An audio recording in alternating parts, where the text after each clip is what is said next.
September 1997. Crowds flock to see rotting cows' heads, pickled sharks, and mass murderers. If Myra Hindley hadn't killed those children, this portrait would not be hanging up here today. Myra Hindley has never admitted her guilt. It's all about the children. It just seemed a really poignant, simple statement. All hell broke loose. Somebody came along and threw some paint at it. Most of it was stale, shallow, puerile. On one level, it's an art show, on another level, it's a freak show. With two fingers up at the old art world, the Sensation exhibition causes a sensation. Come what may, that rubbish will be on view for months. Contemporary art is the new rock and roll. It was like punk rock coming along. It just wiped the floor of everything that had ever happened. Back with another one of those block rockin' beats. It's a story that starts in the 1980s art schools, dole queues, and squats of Margaret Thatcher's Britain. There was a sort of team of people here. You'd sort of make an application. Hello, I'd love to live in one of your squats, please. Some experts say unemployment could rise to 5 million by the end of the century. As for something called the art world, that seemed like a branch of the establishment. What's art? It's traditionally a picture of your horses and your hounds and your estate. It's not where the big breakthroughs happened in this country.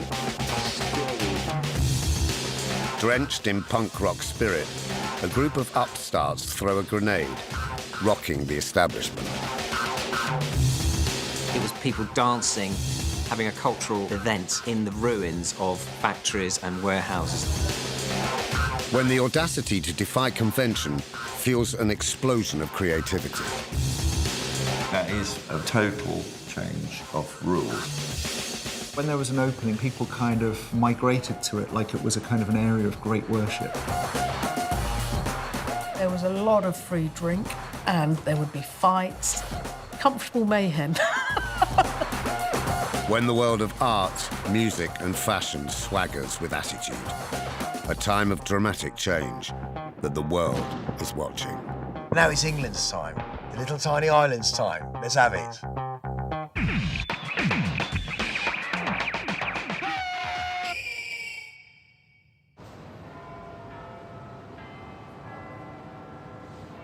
At 29 minutes past 9, Mrs. Thatcher stepped forward to make her last public speech as Prime Minister. Ladies and gentlemen, we're leaving Downing Street for the last time after 11 and a half wonderful years. In a way, we were Thatcher's children. Margaret Thatcher was a female icon. Love her or hate her, you don't forget her, that's for sure. John Major, obviously, fade to grey. John Major will become Britain's youngest Prime Minister for very nearly 100 years.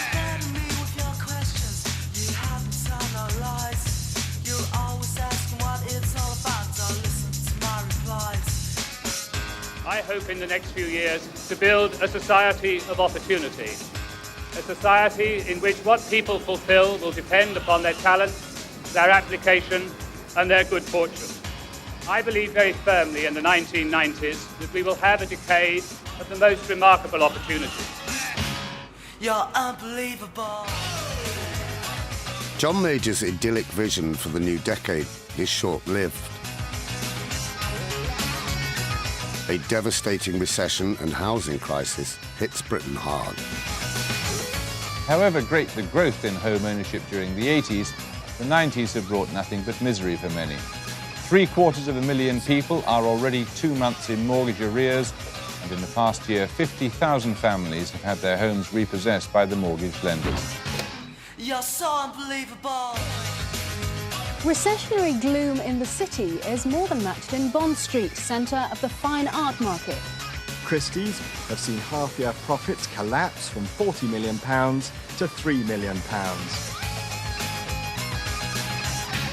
You're unbelievable. Far from this grim reality, one young British artist's imagination runs deep. He seeks out a fisherman in Queensland, Australia, to hunt, capture and kill a shark. all in the name of art. The shark was financially problematic to do, so I just worked out what it cost, how to make it. I mean, I did everything you could do apart from until to the point where I needed cash to do it. So when Charles came along and said, "Have you got any crazy ideas?" So I just pulled that out and said, "This." So he said, "Great, let's do it." So it was a commission.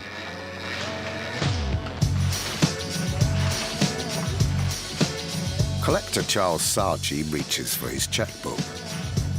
But to do something on this scale comes with a £50,000 price tag. Saatchi was actually putting the money up for the art to be made. He realised that actually to be ahead of the curve, you've got to make the taste and make the fashion. So rather than reacting to what's happening, you've got to actually formulate it. At his Boundary Road gallery, Saatchi unveils Hirst's creation. If you make sure you're connected, the writing's on the wall. But if your mind's neglected, stumble you might fall, stumble you might fall. Coming face to face with a shark at the Saatchi Gallery was just like someone punching you in the stomach. It was unheard of. It was the enormity of the ambition. I felt that. Fuck. I was frightened. This is art. The first time I saw the shark, well, it was momentous, like a car crash, like Warhol. Like it seizes your attention.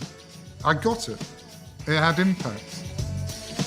I wanted to make you be able to walk into a gallery and be confronted by something that would tap into your real fears. But the only way I could think of doing it was to get a real shark big enough to eat you in a gallery. Saatchi also shows Hirst's 1,000 Years and Rachel Whiteread's Ghost, which he has acquired. He names the show Young British Artists. He came from an advertising background. He kind of knew what he wanted and he went for it, and he knew how to market it, he knew what to do, he was very savvy in all of that. It was a kind of springboard for a lot of the artists, some of which he collected enormous amounts of their work and gave them an enormous sort of lift up. In the early 90s, he seemed to be around buying everybody's work. At a certain point, I almost felt left out because if someone's buying all the exciting contemporary art, then I always want to be in that group. He was like a mythical figure. He was never there at these great openings here, unless he was watching them on CCTV like some sort of James Bond villain creating this epic events. Right here, right now, there is no other place I wanna be. Saatchi's growing reputation for shunning public life captivates the British press. It's not long before they have something to say about the new breed of young British artist he presents to the world. I've been a newspaper editor. I know how it works. You need to be shocked and outraged, and you've got a great story. And on the face of it, why wouldn't the Daily Mail be shocked and outraged? Right here, right now, watching the world wake up from history. Along comes this artist, he puts a piece of rotting meat in a gallery, and it's promoted by Charles Saatchi as an important statement about British art. It was always going to enrage the establishment. I think they realised quite early on that they needed to be in the tabloids. There was no point in being in the Guardian. I mean, no one really cares if you've upset the Guardian, but if you've upset the Sun or the Daily Mirror, it's quite good, isn't it? It was like punk rock coming along, and it just wiped the floor of everything that had ever happened. And I felt a stir. And I just thought, wow, well, no one's going to come up to Bradford and discover us. We've got to go down to London. That was a massive, massive wake-up call.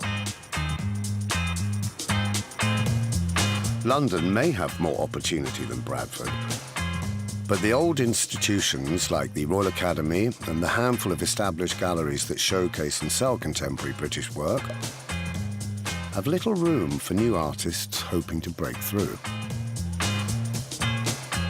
The contemporary art world appeared to be minute, and I don't know if I'd even say impenetrable, because I don't know if you even got that far. I think you just thought remote. It was unattainable. I've never felt so good. I've never felt so strong. Nothing can stop us now. You had to prove yourself, really. That was the hard part, you know. Unless you'd done something, no one was really interested. We just wanted to show it. We just wanted to have it in the world. People were putting on shows and stuff had started happening. I met a character. He came up to me quite straightforwardly with the proposal of doing an exhibition in his house. All seemed so radical, you know, it was just like, oh my God, and now people are having galleries in the council flats. I just thought the only space I could use that wouldn't cost me anything would be the house I live in, and I live with my parents. They went away for 2 weeks with a church group, and I took over the house, took down the work they'd bought at church fairs, and I put up my work.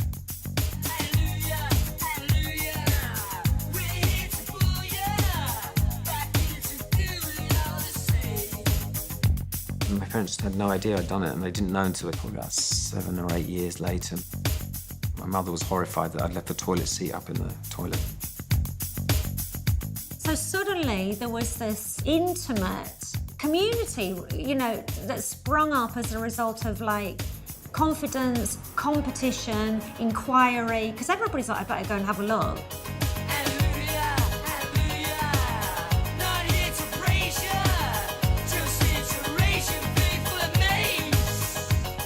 The gloom about the economy, unemployment and crime. Just what can you do to find happiness in this despondent decade? Is there a recipe for success? A way of bucking the trend and turning frustration into contentment? Or is it really going to be the no-fun 90s? One young artist creating opportunity out of hardship is Sarah Lucas. She'll take, you know, eggs or fruit and vegetables, and in a very simple way create these sculptures, objects, that are pretty provocative and very sexualized, and in a way quite shocking.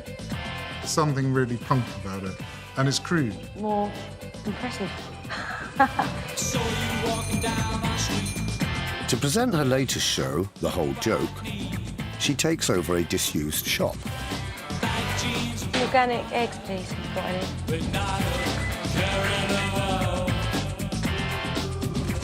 What happened to the attitude you used to have at school? I will try this kebab house over here. Can I get a large doner, please, with no salad? Well, you broke all the rules. She cuts a hole in the table and puts a kebab, a doner kebab in there, fries 2 eggs. So you've got a vagina and breasts. It's a sculpture of a reclining nude. And she makes the eggs every morning.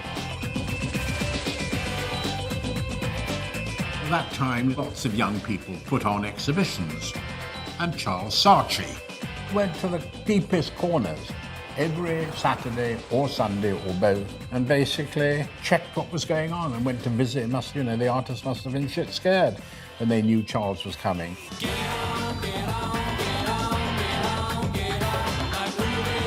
Charles Saatchi snaps up Sarah Lucas's witty piece for his expanding collection of work by young British talent. I feel as if I'm not in the slightest bit interested in art, but I am interested in being successful in it, oddly enough.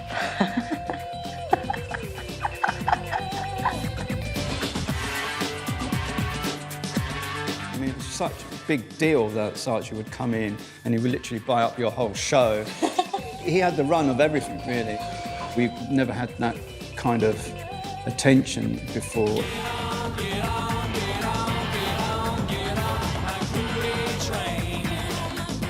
He could buy a number of paintings by one painter, and he'd buy them all for £2,000-3,000, and you know, he would show them, and then they'd go up in value and up in value and up in value.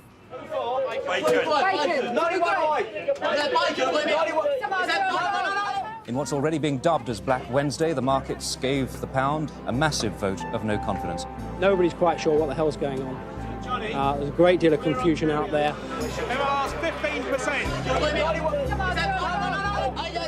Government bonds, the money markets, all were in turmoil. Everything must go, everything's been reduced, and everything's at a fraction of the normal shop and store prices. Yes, we're mad. No, we're not joking.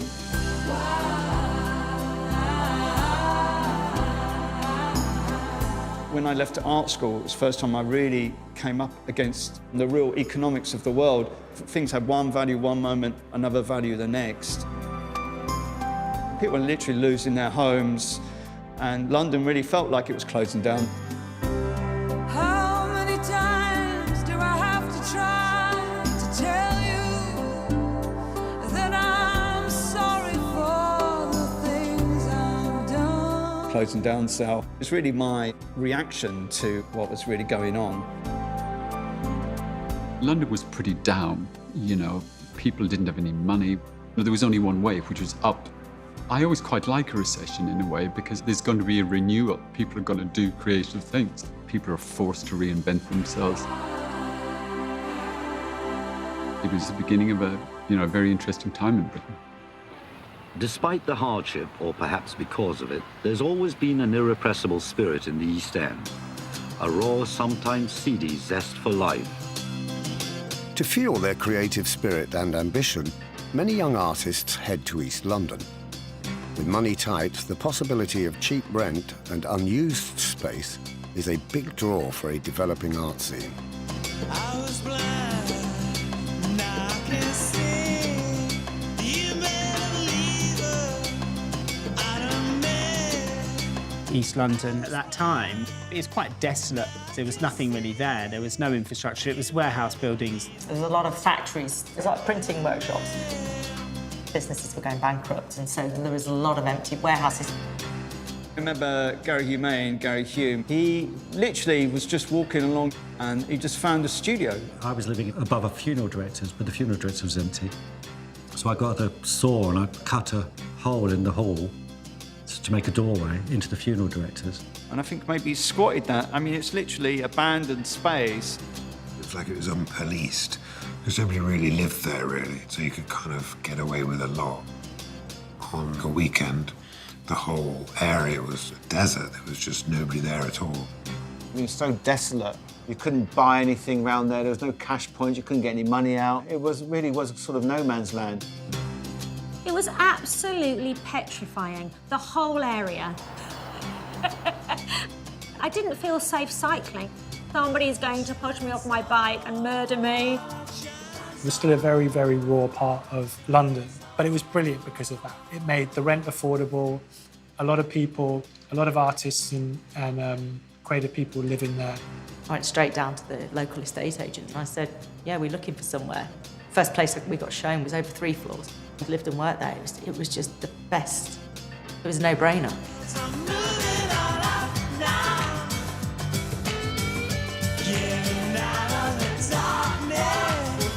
It was cheap. I lived in my studio probably for about 6-7 months, and you weren't allowed to live in them, obviously, because there was barely any running water, no heating. I was up on the top floor, and Fiona Ray was across and sort of down a bit. All the warehouses were unheated, uncomfortable, difficult spaces that no one wanted.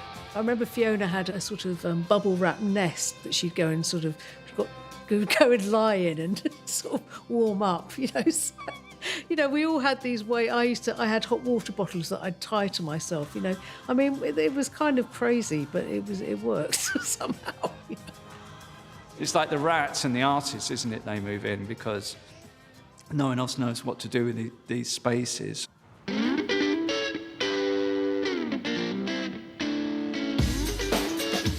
Also capitalising on the East End, using money from selling work to the likes of Charles Saatchi, Sarah Lucas takes the lease on a run-down building. Joined by unknown artist Tracy Emin, they take a unique approach to making and selling art.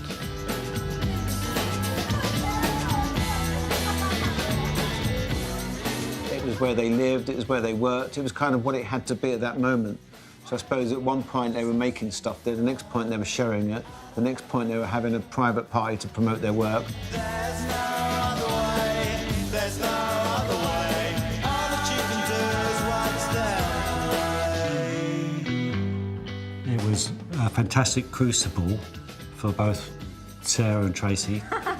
They fizzed in there and started to, both of them, become themselves. Energy, we're similar. We're not similar, but we're assimilated. We're ready to go. We're both ready to go. That's what we've got in common. Get ready.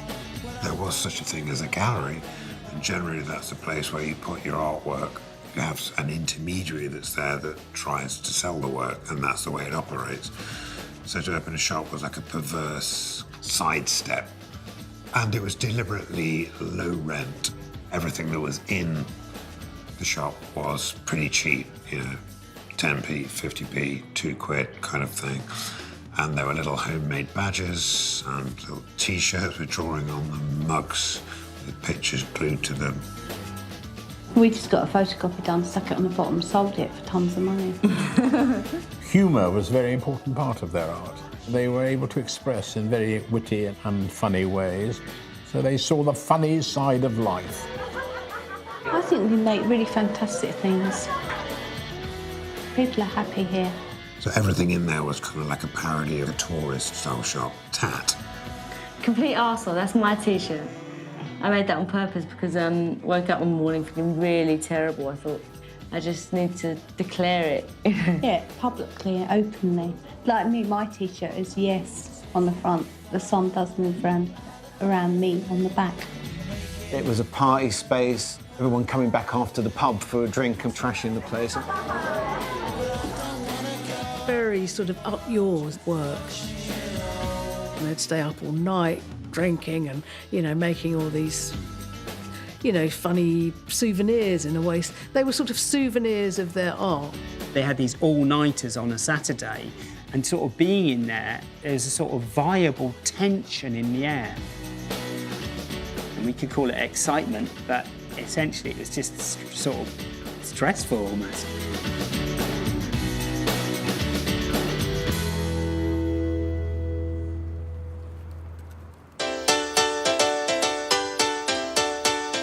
As interest grows in contemporary art, Charles Saatchi once again seizes the opportunity to showcase another wave of young British artists. He was king of branding. Calling it YBA 1, YBA 2 really rammed home that at this moment in time there was a lot going on, and he recognised that it was a big cultural upswing. Saatchi saw in the YBAs that he could actually get in quite early on and formulate them as a group. Even the term YBA, I mean, that's such a sort of Saatchi marketing point. I mean, they weren't really a cohesive group of artists at all. Lots of them didn't have anything in common, really. It's easier to sell a group as a generation, and it's easier to merchandise that way. He packaged those artists and put them out there in his gallery, and it really made a big impact. The cast from my head filled with 8 3/4 pints of my blood.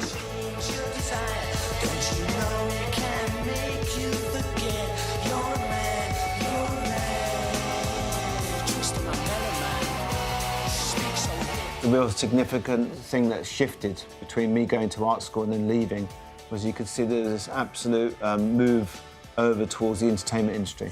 Is this art? Things like this make it harder for you to decide. I mean, if she's told me this is art, so I've got to believe it's art, and I just can't see it. Things were unfolding. It was exciting, and you wanted to be a part of it. One day, this black taxi turned up, and it was Charles Saatchi. Oh my God, it's Saatchi. He didn't stay long, and 5 minutes later the phone rang, and it was his assistant who had said, Charles has just been to see the show and wants to buy. That was that moment where we thought, right, if he's got them, they'll get shown. Saatchi was a bit of a career maker, you knew it. You know, he'd had the guts to show the shark. He had vision, and he'd pick up unknown artists and show them.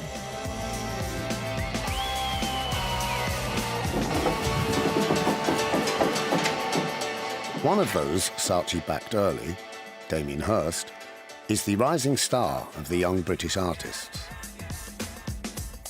Going on to represent Britain at the world's biggest art fair, the Venice Biennale, he presents his take on the Madonna and Child. The latest controversial work by Damien Hirst, a dead cow and its calf sliced in half. It went on public show for the first time today. The carcasses are in 4 tanks of formaldehyde, allowing visitors to see inside, an experience that was too much for some. Oh, it's disgusting, because, like, you don't really need to see the insides of a cow, do you?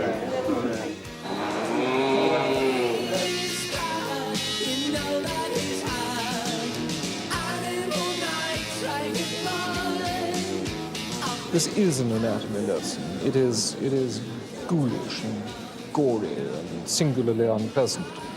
And the experience is likely to make people shiver. But I can't see that has anything to do with the work of art.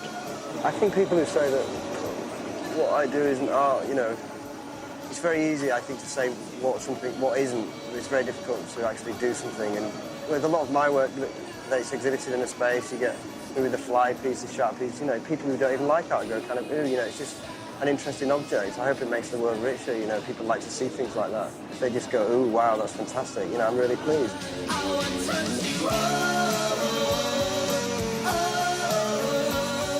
Damien Hirst understood that to get the kind of attention that he needed, you had to have an element in there that was confrontational, but to present it in a way that was, you know, quite chilling. Also playing on the idea of, like, is this art? I think the question is no longer is it art, but is it crap? Where I'd start from is, you know, lucky this man went to art school. He would have been the second Yorkshire Ripper. He would have been in Broadmoor. This man is fascinated by dead bodies. I think it's wonderful that the contemporary art is on the news pages. So, thumbs up for Damien.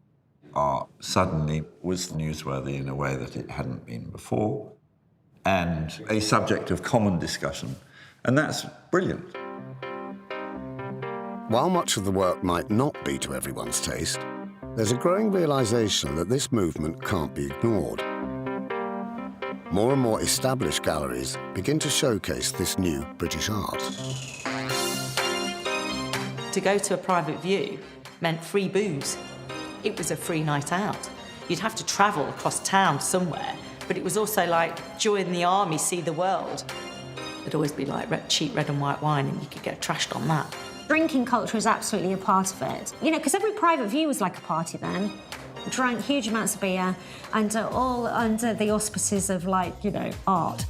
It became part of the social scene for people, and people would turn up and drink and not even look at the work. Corporate sponsorship had realised that actually it was very good to sponsor these events. Brands wanted to lend their name and give you, like, crates of free booze.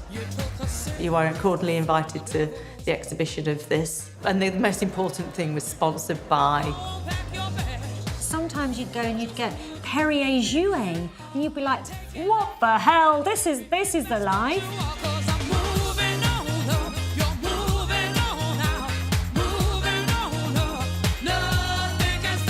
And you'd be like, fucking hell, mate, I'm getting there really early, like 10 to 6, I'm gonna get there, you know.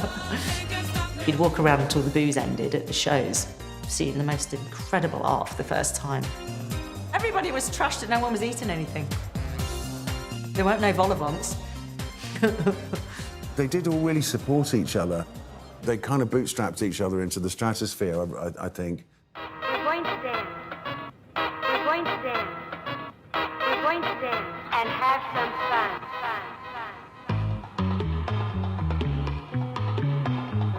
Harnessing this collective spirit, Shoreditch pioneer Joshua Compston takes art out of the conventional gallery space and onto the streets of East London. Joshua said to me, I want to do this street market where it's a bit like a kind of car boot sale or something, where you just get, like, artists to do stalls.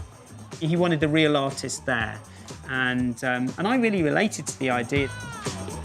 It's a bit like a kind of school fete or something like that. Anyway, he said, I'm going to call it the fate worse than death. I think there was about 40 or so artists who had stalls on the street. Its intentions were to sort of like be this massive magnet and attract everyone to come into the streets of Shoreditch and come and play and be part of this art happening.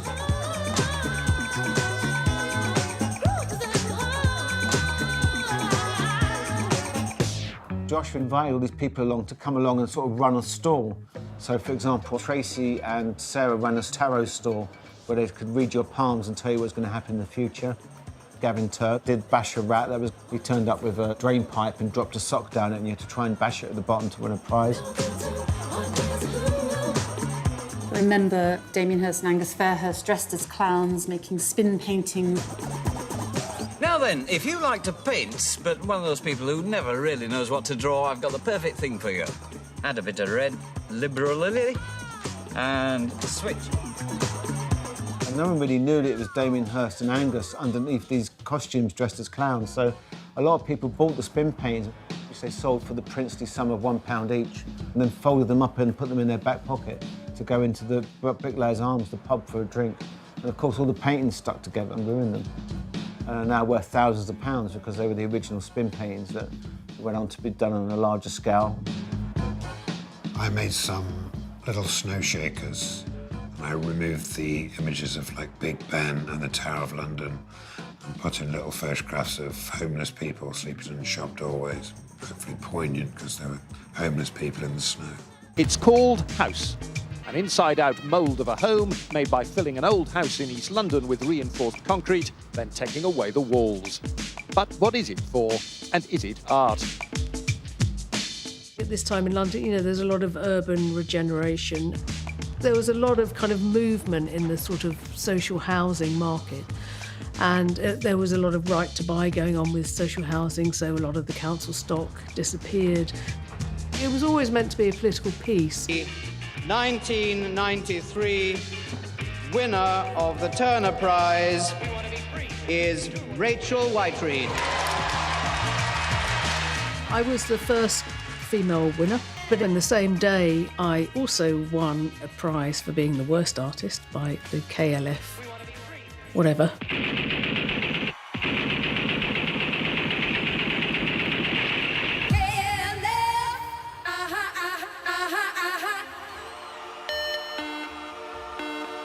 KLF is gonna rock you.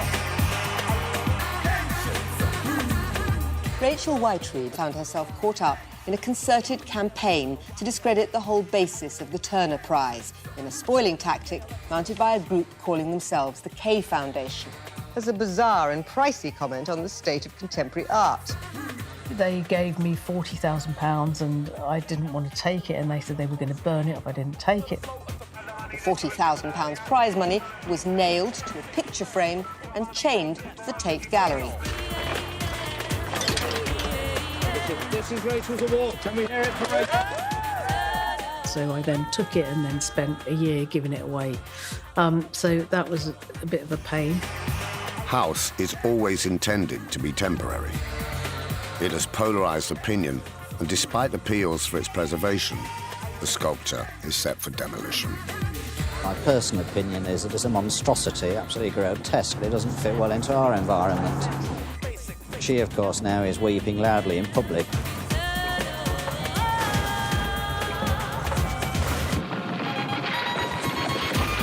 Rachel Whiteread's house in the East End may have been reduced to rubble, but at the heart of Westminster, the new leader of the opposition, Tony Blair, sets about rebuilding the Labour Party. We are part of a community of people. And I want to see a community where if it's not good enough for my children, then it's not good enough for theirs and anyone else's in our society. While Tony Blair's vision for the future is based on community, John Major's government is finding that one thriving community needs to be reined in, as tens of thousands of partygoers regularly flock to unlicensed events across the country. This was the culminating protest against the criminal justice bill. Demonstrators heard speeches denouncing the bill for criminalising those attending rave parties. Rave became dangerous. It was very, very scary for them, the government. But they were like, You know, we've got to shut this down. A mass protest against the government's criminal justice bill has ended in a riot in central London. Youth culture was having a moment. It was painted as kind of evil and dark and terrible, but, you know, youth culture, I think, always is. I mean, it was just kids having fun, actually just like switching their brains off. We were realising, uh-oh, we're in the middle of a recession. What do we usually do? What does black music of black origin do in a recession?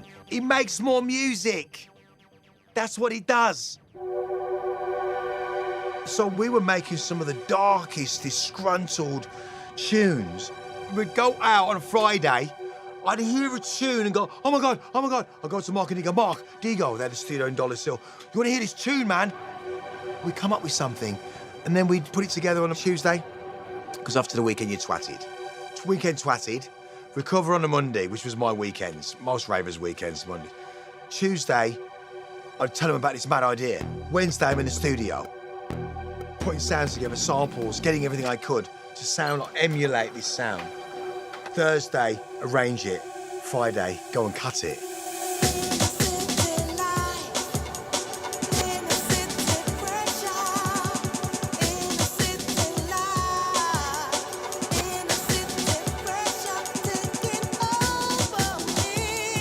And it cost me 30 quid at the time. It was a fucking lot of money for me. I would often be broke to give an acetate. So we would cut these acetates and we'd be playing them at the Blue Note. I always wanted to have a club of my own. And the Blue Note was in the middle of Shoreditch, and everything around the area, there was nothing there. The first night was empty, and the second night was empty, and the third night was empty. And then one Sunday, everybody starts coming down to the Blue Note. And when I say everybody starts coming, it became queues around the block. It was getting, like, insane. It was the cool place to go.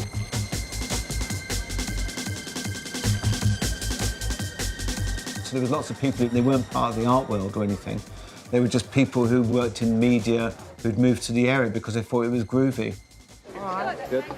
We'll be here next time, still busy. So there was a lot of people around. Joshua's assistant at the gallery, his girlfriend was the girl who was from Greece who had a thirst for knowledge, as in the pulp song Common People.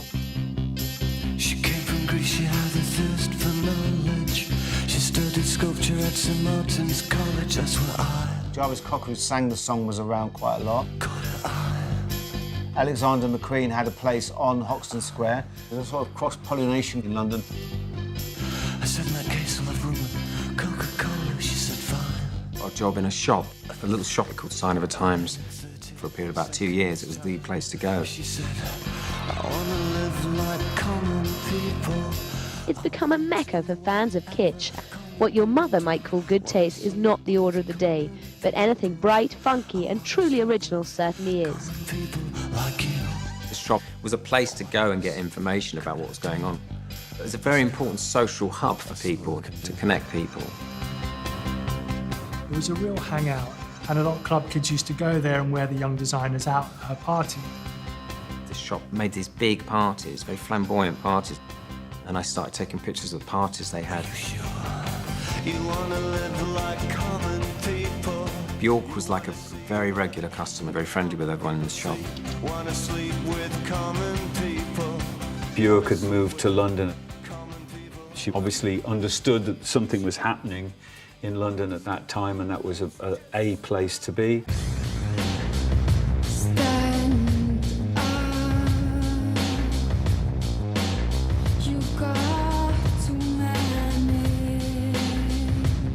What a voice. I won't sympathize.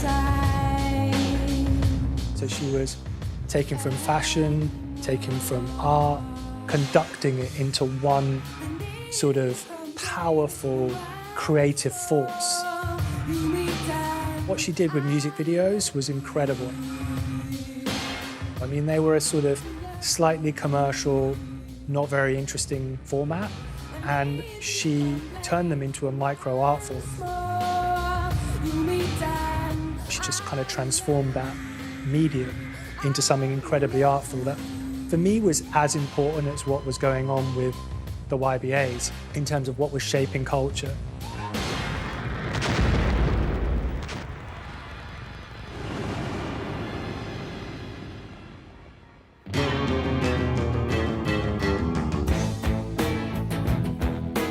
So what do Dead Sheep, Damien Hirst and the new lads of British pop have in common? Blur have called upon the talents of the UK's hottest artist, Damien Hirst, to direct the video for Country House. But is it art? This is his first video, and I suppose people probably wouldn't know who he is, but he's the man that put a dead sheep in a case and then got paid lots of money for it. What's the concept? I think it's all around the song, really. It's a kind of neurotic pop stars buying big houses in the country. I mean, I just did it as a board game and just went mad with it, really. So I think it's good.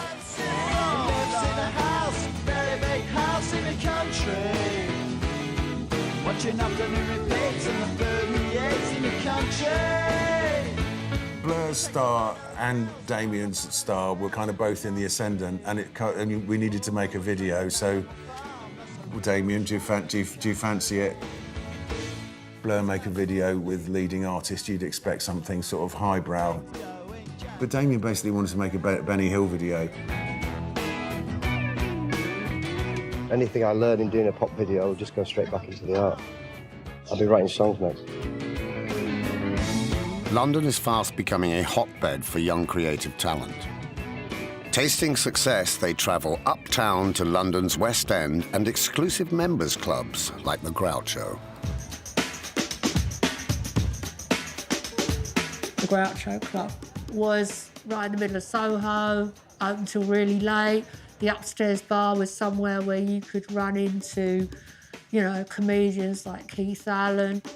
And then artists like Damien Hirst would hang out there all the time, and so would Alex from Blur. The crossover between music, art and entertainment was all happening at the Groucho Club. I mean, you can't really talk about 90s London without talking about the Groucho. There was a lot of drinking and a lot of drugs. We were all really young and stupid and having a good time. Yeah, I mean, there were no telephones, there were no cameras. It was a place where a lot of bad behaviour happened, but it was really exciting and super fun.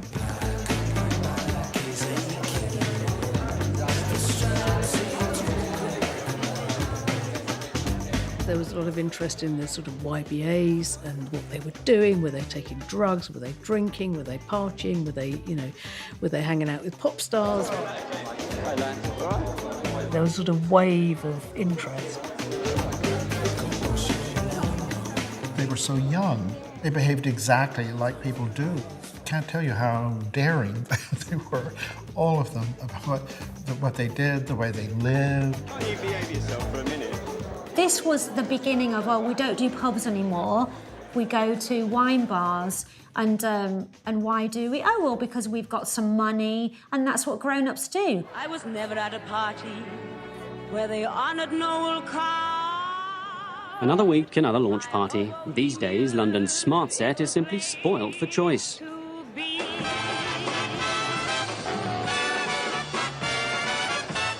The latest newcomer to a booming business is half restaurant, half avant-garde gallery. It's just one of over 20 upmarket establishments to open in London in the past year.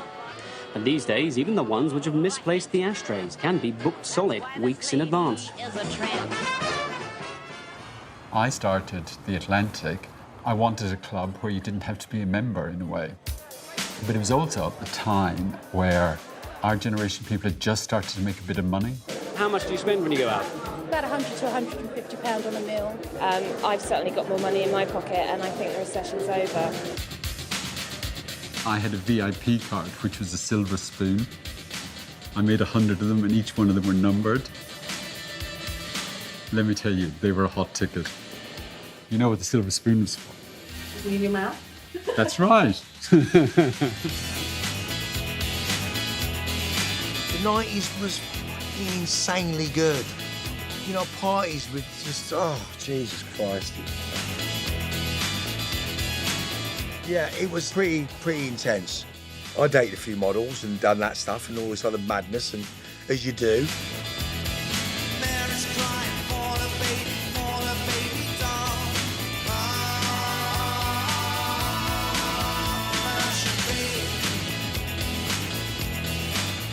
We did it all. So did it feel good? Yes. Did it feel amazing? Oh, hell yeah. Did it feel like the best thing ever? Get in there. Damien Hirst, the artist best known for pickling dead animals, has won the Turner Prize, worth £20,000, for his exhibit of a cow and a calf sliced in two.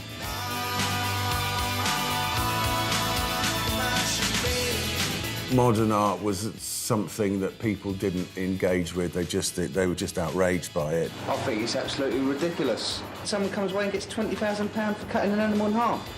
It's absolutely crazy. It's not even art, is it? You can walk into any abattoir and see that. If Damien Hirst can win £20,000 for his pickled cow, does the panel think I stand a good chance with spaghetti hoops under a Pyrex cover? There was money starting to slosh around through the art world system. Game Boy needed its killer app, it needed its Tetris. The art world kind of needed its start. I think that my art will help people to understand the world today in a big way if it exists when they're around. I mean, I think you make art for people who haven't been born yet. Not only was there this art that was happening, but there was pop music, fashion, everything was converging. The people who were making the art were hanging out with the people who were doing the PR, who were doing the adverts, who were making pop music. So it all kind of fitted together in a way, and there was this kind of feeling of everyone being swept forward with all this culture.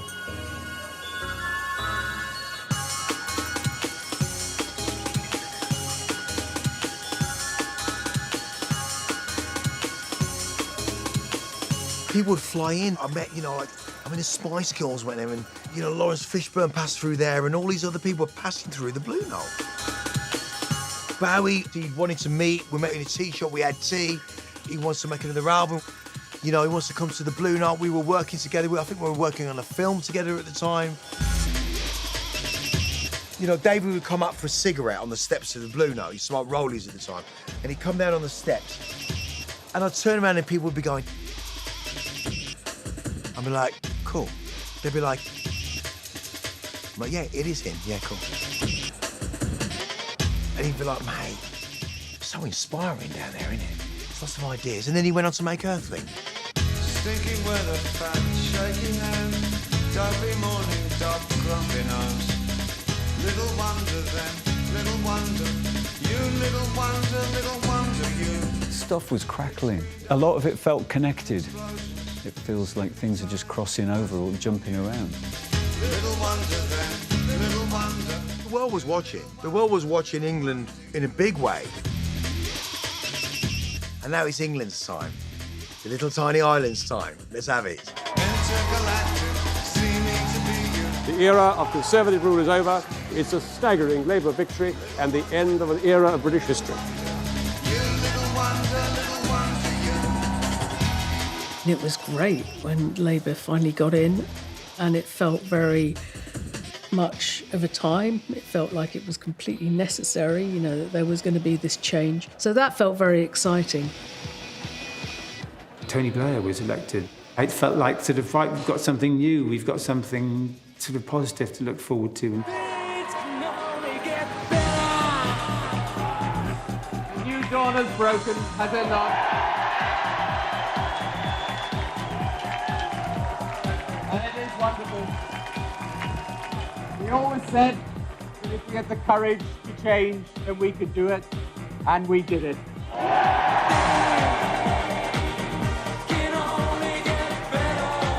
I knew that Tony Blair was doing something at Royal Festival Hall on the election night.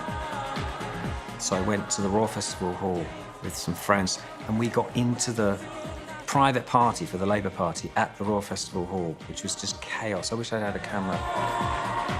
And the whole of the foyer of the Royal Festival Hall was thousands of people. all getting massively drunk. It was euphoric. If you look back on how young he looks and how exciting that was as a particular moment, this is all kind of tied together, some kind of a sense of renewal.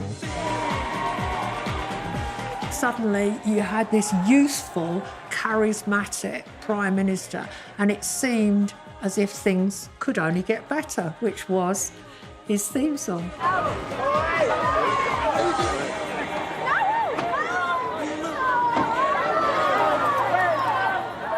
The man who likes to hang around at number 1 reached number 10 today, but nonetheless this was not a party solely for members of the rock world, and not every guest was a total fan of the Prime Minister.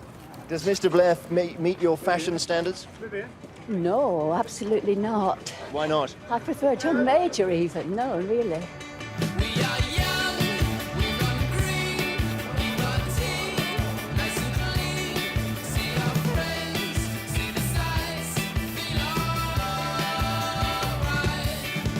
Tony Blair realised that if you're going to brand Britain, what you need to emphasise, and it's our creative industries.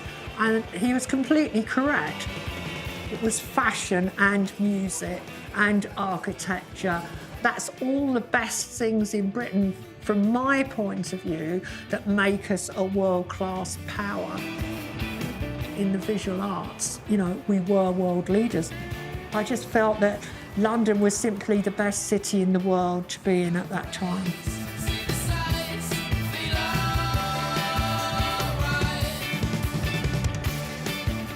With Tony Blair and New Labour pushing youth culture, an opportunity arises for contemporary art to make its mark in one of Britain's oldest institutions.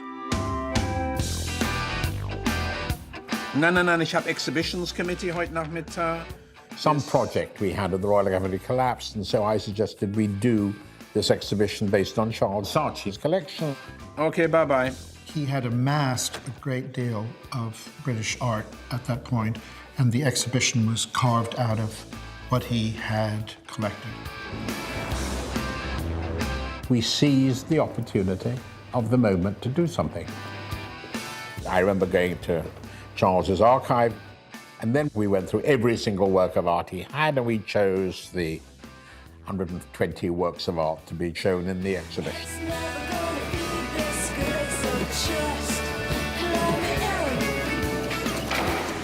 There's something so vivid about being at the Royal Academy. It was that collision between this younger, irreverent group of people and then the RA with its traditions and its, at that time, somewhat fusty associations. The Royal Academy is an establishment stronghold. So, the Royal Academy, I mean, what kind of stuff do they show there? They have these summer exhibitions of inexorable art.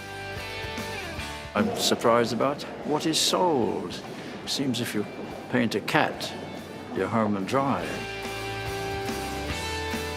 But suddenly, they've got a show that's just vibrant and working on so many levels. That is the establishment, actually, the Royal Academy, and so you wouldn't normally see all these enfants terribles at the Royal Academy. So that was a big deal. The show is to be called Sensation, the first exhibition of young British artists in a major public institution. Showcasing Saatchi's collection, he includes the best of British contemporary art. Charles Saatchi bought the bullet hole work just before the exhibition, so he didn't have anything of mine at that point. Then he bought it and put it in the exhibition. I mean, Saatchi only bought my work to put me in Sensation because someone told him that I should be in Sensation. I did get shown a list of artists early on, just very discreetly, and I remember pointing out that there were hardly any women artists included, and then there was a greatly revised list, which was much closer to what actually happened in the end. They all wallowed in it, and they were all very differential to Charles, because Charles was the big power in their lives. You know, he was not somebody to disagree with, do you understand? Because, you know, he was a life changer for many, many artists. Charles was incredibly particular about installation. He was in the Royal Academy from morning to night, deciding whether a painting should be lifted by 1 inch to the left, 1 inch to the right, getting the height right. He was a stickler for that kind of thing, as I am too. After sex, as far as I'm concerned, the second best thing is installing an exhibition, because you lose yourself. That's when you really lose yourself in the fantasy of the art. It is something he clearly loves doing and is very, very good at. He was obsessed with art and correctly worked out that art was really exciting, and it wasn't just one artist or a whole group of artists, and it was a movement. He recognised that. Here is a chance to bring confrontational and provocative art into the mainstream. But will the old guard and visiting public be able to handle it?